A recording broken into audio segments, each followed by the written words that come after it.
Let me give you a breakdown of how they set you up for failure and don't make it easy for you to even cooperate as co-parents when you have a separation or a divorce or a custody battle of some sort. Let's say that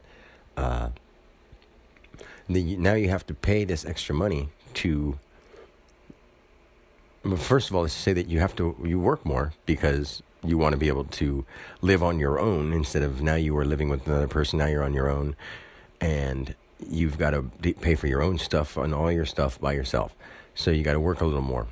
And during that time, because one got custody, they get awarded even or split or whatever. So you're all on separate schedules. So then on top of that, you're already paying support or you're doing what already you have to do. And that requires you to work more hours. So now you're working more hours to make all this money.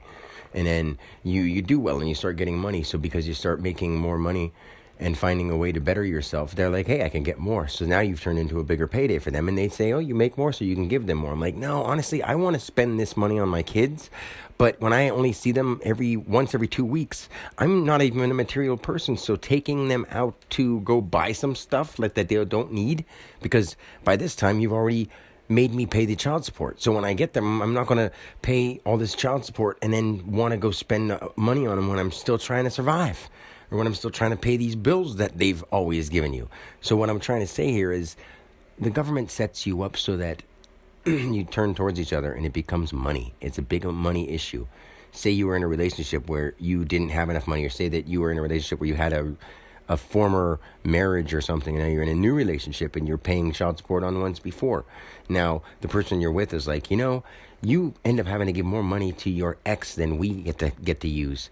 If I just went for child support and I got paid child support too, then you'd have to pay it and it would be evenly split between us. And we were going to do that while we were together. Say you set up the idea to do that together, and all of a sudden they're like, well, I just needed his money and I could do this all without having to deal with wanting to. When you're in a relationship, no one wants to change for the other person. They want the other person to do what they want. And if the other person doesn't do what they want and then not expect them to change, then they're like, you aren't perfect for me because you're changing and I don't want you to. And I don't want to change even though I have problems. And like, these are the issues that get us along the lines of money. And it's usually the bills that are stressing you out in the meantime. It's not the things. It's the bills. But we all learn, and then when we learn and say, I'm putting my foot down and I'm not going to play this money game, I don't care who thinks they're powerful is going to tell me that, I've got this badge, and these people in these suits are powerful. And I say, they got money that makes them powerful? They got people that can shoot people? I'm more powerful than them. They can come shoot me and kill this body, but I'm way more powerful than them. And that's just the truth. Doesn't mean that I'm a tough guy. It just means that's the truth. And a bunch of cowards that hide behind guns and money are just pulling us down slowly, and they're making it hard for families to really cooperate. Seriously.